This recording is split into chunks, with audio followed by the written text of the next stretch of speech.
ನಮಸ್ಕಾರ ವೀಕ್ಷಕರೇ. ಜಾರ್ಖಂಡ್ನಲ್ಲಿ ವಿದ್ಯಾರ್ಥಿಗಳ ಹೋರಾಟ 6ನೇ ದಿನಕ್ಕೆ ಕಾಲಿಟ್ಟಿದೆ. ಒಂದು ಕಡೆ ವಿದ್ಯಾರ್ಥಿಗಳು ನಮಗೆ ನ್ಯಾಯ ಬೇಕು ಅಂತ ಪಟ್ಟು ಬಿದ್ದಿದ್ರೆ, ಕಳೆದ ತಿಂಗಳು ಊರಿಗೆಲ್ಲ ನ್ಯಾಯ ಕೊಡಿಸೋ ಯುವ ಪಂಚಾಯಿತಿ ಪ್ರತಿಭೆಗಳನ್ನ ಎಲ್ಲರೂ ಪ್ರಶ್ನೆ ಮಾಡುವಂತಾಗಿದೆ.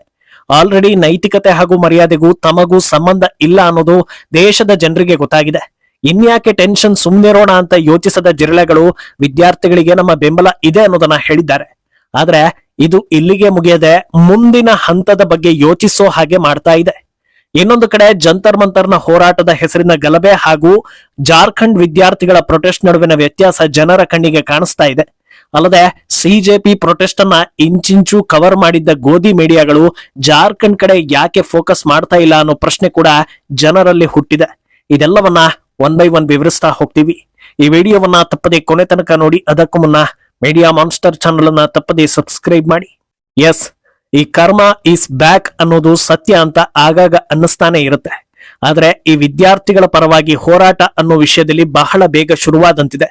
ಒಂದು ಕಡೆ ಜಂತರ್ ಮಂತರ್ನಲ್ಲಿ ರಂಪ ಆಯ್ತು, ಧರ್ಮೇಂದ್ರ ಪ್ರಧಾನ್ ರಾಜೀನಾಮೆ ಕೊಟ್ಟಾಯ್ತು, ಜಿರಳೆಗಳು ಕುಣಿದು ಕುಪ್ಪಳಿಸಿ ನಾವೇ ರಾಜೀನಾಮೆ ಕೊಡಿಸಿದ್ದು, ನಮ್ಮ ಮುಂದೆ ಮೋದಿ ಎಲ್ಲ ಲೆಕ್ಕಕ್ಕಿಲ್ಲ, ನಾವ್ ಹೇಳಿದ್ರೆ ಯಾರಾದ್ರೂ ಅಷ್ಟೇ ಅವರು ಕೇಳಲೇಬೇಕು ಅನ್ನೋ ರೇಂಜ್ಗೆ ಬಿಲ್ಡಪ್ ಕೊಟ್ಟು ತಮ್ಮ ತಮ್ಮ ಮೂಲ ಸ್ಥಾನವನ್ನ ಸೇರಿಕೊಂಡ್ವು.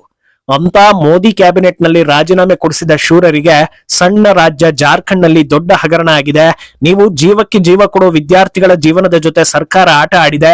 ನೀವೊಂದ್ ಸ್ವಲ್ಪ ಬಂದು ಹೆದರಿಸಿ ಬೆದರಿಸಿ ಒಂದಿಬ್ರಿಗೆ ರಾಜೀನಾಮೆ ಕೊಡಿಸ್ರಪ್ಪ ಅಂದ್ರೆ ನಾಟ್ ರೀಚಬಲ್.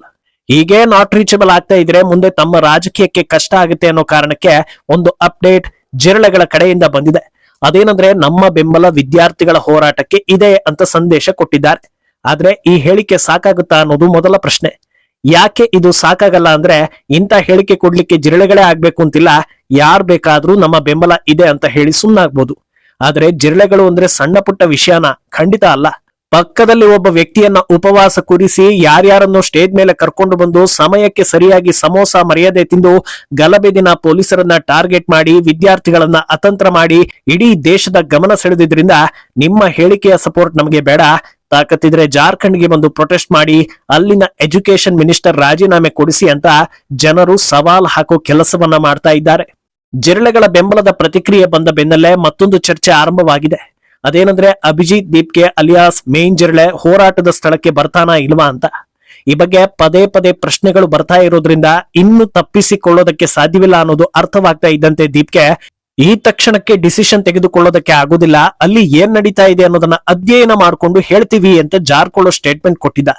ಆದ್ರೆ ಜನರು ಬಿಡೋದಿಲ್ಲ ಅಂತ ಈಗ ಅರ್ಥ ಆಗಿರೋದ್ರಿಂದ ಅಲ್ಲಿಗೆ ಹೋಗಲೇಬೇಕಾದ ಪರಿಸ್ಥಿತಿ ಬಂದಿದೆ. ಹೋಗ್ತಾನ ಅಂತ ನೋಡಿದ್ರೆ ಹೋಗಬಹುದು ಅನ್ನೋ ಚಾನ್ಸಸ್ ಇದೆ. ಯಾಕಂದ್ರೆ ಅಲ್ಲಿರೋದು ಕಾಂಗ್ರೆಸ್ ಹಾಗೂ ಜೆಎಂಎಂ ಮೈತ್ರಿ ಸರ್ಕಾರ. ಒಂದು ವೇಳೆ ಜಿರಳೆಗಳನ್ನ ಹುಟ್ಟು ಹಾಕಿದ್ದು ಕೇಜ್ರಿವಾಲ್ ಅನ್ನೋ ಆರೋಪವೇ ನಿಜವಾಗಿತ್ತು ಅಂದ್ರೆ ಜಾರ್ಖಂಡ್ಗೆ ಜಿರಳೆಗಳ ಗುಂಪು ತಡವಾಗಿ ಆದ್ರೂ ಹೋಗೋ ಸಾಧ್ಯತೆ ಇದೆ. ಆದ್ರೆ ಜಿರಳೆಗಳ ಹಿಂದೆ ಕೇವಲ ಒಂದು ಪಕ್ಷ ಇಲ್ಲದೆ ಎಲ್ಲರೂ ಒಗ್ಗೂಡಿಕೊಂಡೇ ಜಿರಳೆಗಳನ್ನ ಸೃಷ್ಟಿಸಿದ್ರು ಅನ್ನೋ ಆರೋಪವೇ ನಿಜವಾದ್ರೆ ಜಾರ್ಖಂಡ್ ಕಡೆ ಇವರು ತಲೆ ಹಾಕೋದೇ ಡೌಟ್. ಅಂದಹಾಗೆ ಕೇವಲ ನಾಮಕಾವಸ್ಥೆಗೆ ಜಾರ್ಖಂಡ್ಗೆ ಹೋಗಿ ಕಣ್ಕಟ್ಟು ಮಾಡೋ ಆಪ್ಷನ್ ಕೂಡ ಇಲ್ಲ. ಅಲ್ಲಿಗೆ ಹೋಗಿ ಪ್ರತಿಭಟನೆ ಕೂತ್ರೆ ರಾಜೀನಾಮೆ ಕೊಡಿಸೋ ತನಕ ವಾಪಸ್ ಬರೋ ಹಾಗೆ ಇಲ್ಲ. ಯಾಕಂದ್ರೆ ವಿದ್ಯಾರ್ಥಿಗಳಿಗಾಗಿ ಅಮೆರಿಕದಿಂದ ಓಡಿ ಬರೋ ಮಹಾನ್ ನಾಯಕನಿಗೆ ಎಲ್ಲಾ ವಿದ್ಯಾರ್ಥಿಗಳು ಒಂದೇ ಅನ್ನೋ ಮನೋಭಾವ ಇರ್ಬೇಕಲ್ವಾ. ಬಂದೆ ಹೋದೆ ಬೆಂಬಲ ಕೊಟ್ಟೆ ನೀವು ನೋಡಿದ್ರಲ್ವಾ ಅಷ್ಟೇ ಅಂದ್ರೆ ಸಾಕಾಗೋದಿಲ್ಲ. ಪ್ರಧಾನಿ ಮೋದಿಗೆ ರಾಜೀನಾಮೆ ಕೇಳೋ ತಾಕತ್ತಿದ ಮೇಲೆ ಜಾರ್ಖಂಡ್ ಮಂತ್ರಿಗಳೆಲ್ಲ ಯಾವ ಲೆಕ್ಕ. ಡಿಮ್ಯಾಂಡ್ ಮಾಡ್ಲೇಬೇಕು ಅನ್ನೋ ಪ್ರೆಷರ್ ಕ್ರಿಯೇಟ್ ಆಗುತ್ತೆ. ಸರಿ, ವಿಧಿಯಾಟದ ಮುಂದೆ ಮಂಡಿಯೂರ್ಲೇಬೇಕು ಅಂತ ಅದನ್ನು ಮುಗಿಸಿದ್ರು ಅಂದ್ರೆ ಸಮಸ್ಯೆಗಳು ಅಲ್ಲಿಗೆ ಮುಗಿಯೋದಿಲ್ಲ. ಹೆಂಗೂ ಜಾರ್ಖಂಡ್ಗೆ ಬಂದಿದ್ದೀರಲ್ವಾ, ಹಾಗೆ ಸ್ವಲ್ಪ ಪಂಜಾಬ್ಗೂ ಬಂದು ಬಿಡಿ, ಅಲ್ಲೂ ಯಾರಾದ್ರೂ ಊಟ ಕೊಟ್ಟೆ ಕೊಡ್ತಾರೆ, ಏನು ಸಮಸ್ಯೆ ಆಗೋದಿಲ್ಲ, ಒಗ್ಗೂಡಿ ಪ್ರೊಟೆಸ್ಟ್ ಮಾಡಿ ಅಂತ ಕರೆದೇ ಕರೀತಾರೆ. ಆಗ ಹೋಗ್ಲಿಲ್ಲ ಅಂದ್ರೆ ಜಿರಳೆಗಳಿಗೂ ಆಮ್ ಆದ್ಮಿಗೂ ಲಿಂಕ್ ಇದೆ ಅನ್ನೋ ಅನುಮಾನಕ್ಕೆ ಇನ್ನೂ ದೊಡ್ಡ ಪುಷ್ಟಿ ಸಿಕ್ಕಂತಾಗುತ್ತೆ. ಯಾವೆಲ್ಲ ರಾಜ್ಯಗಳಲ್ಲಿ, ಅದರಲ್ಲೂ ಪ್ರಮುಖವಾಗಿ ಬಿಜೆಪಿ ಆಡಳಿತ ಇಲ್ಲದ ರಾಜ್ಯಗಳಲ್ಲಿ ಹಗರಣ ನಡೆದರೆ ಈ ಪಂಚಾಯಿತಿ ಶೂರರು ಹೋಗಲೇಬೇಕಾದ ಅನಿವಾರ್ಯತೆ ಬರುತ್ತೆ. ಸರಿ, ಎಲ್ಲಾ ಕಡೆಗೂ ವಿಸಿಟ್ ಮಾಡಿದ್ರು ಅಂತಲೇ ಅಂದ್ಕೊಳ್ಳಿ, ಅಲ್ಲಿಗೂ ಮುಗಿಯೋದಿಲ್ಲ. ಎಲ್ಲಾ ಕಡೆಗಳಲ್ಲೂ ಏನ್ ಮಾತಾಡ್ತಾರೆ, ಯಾವ ರೇಂಜ್ಗೆ ಟಾರ್ಗೆಟ್ ಮಾಡ್ತಾರೆ, ನಿಜವಾಗಿಯೂ ಇವರಿಗೆ ವಿದ್ಯಾರ್ಥಿಗಳ ಮೇಲೆ ಕಾಳಜಿ ಇದೆಯಾ ಅಥವಾ ಎಲ್ಲರೂ ಅಂದುಕೊಂಡಿರೋ ಹಾಗೆ ಇವರೆಲ್ಲ ಫಂಡ್ ಸಿಕ್ಕಿರೋದ್ರಿಂದ ಹಂಗಾಮ ಮಾಡಿದ್ರ, ಹೀಗೆ ಪ್ರತಿಯೊಂದನ್ನು ಕೂಡ ಜನರು ಗಮನಿಸ್ತಾನೆ ಇರ್ತಾರೆ.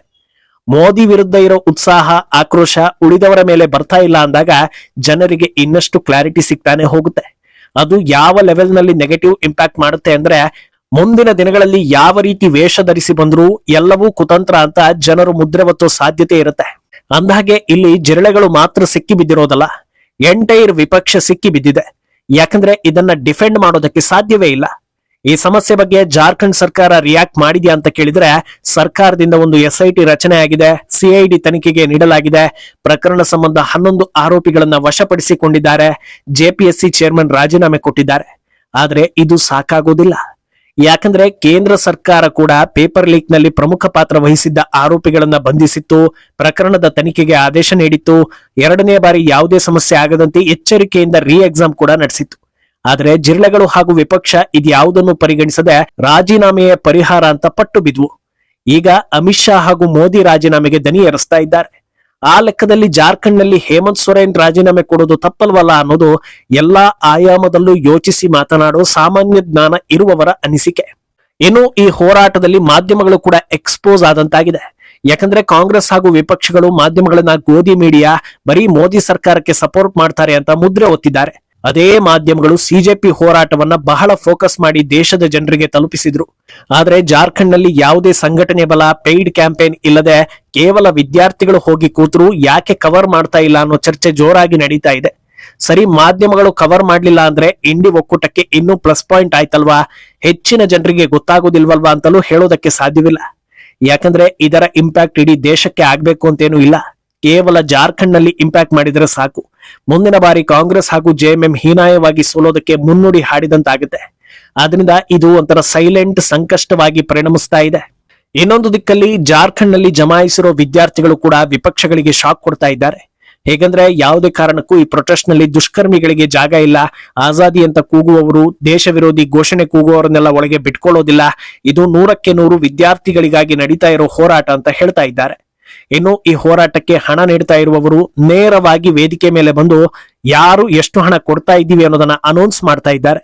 ಮಂಗಳಮುಖಿಯೊಬ್ಬರು ಎಲ್ಲರ ಮುಂದೆ ನಿಂತು 50,000 ರೂಪಾಯಿ ಹಣವನ್ನ ವಿದ್ಯಾರ್ಥಿಗಳ ಹೋರಾಟಕ್ಕೆ ನೀಡಿದ್ದಾರೆ. ಮಳೆ ಬಂದರೂ ಛಲಬಿಡದೆ ವಿದ್ಯಾರ್ಥಿಗಳು ಕದಲದೆ ಅಲ್ಲೇ ನಿಂತಿರೋ ವಿಡಿಯೋಗಳು ಕೂಡ ವೈರಲ್ ಆಗ್ತಾ ಇದೆ. ಹೋರಾಟದ ವೇದಿಕೆಯಲ್ಲಿ ಗಾಂಧಿ, ಅಂಬೇಡ್ಕರ್ ಫೋಟೋಗಳು ರಾರಾಜಿಸ್ತಾ ಇವೆ.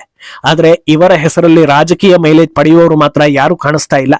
ಇದು ವಿಪಕ್ಷಗಳಿಗೆ ಬ್ಯಾಕ್ ಫೈರ್ ತರಿಸ್ತಾ ಇದೆ.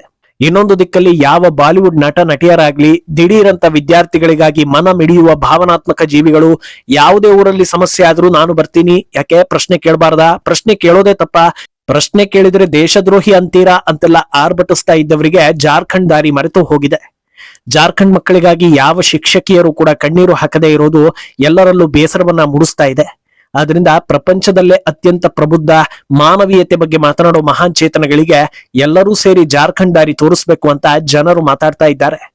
ಈ ಬಗ್ಗೆ ನಿಮ್ಮ ಅಭಿಪ್ರಾಯವನ್ನ ತಪ್ಪದೆ ಕಮೆಂಟ್ ಮೂಲಕ ತಿಳಿಸಿ.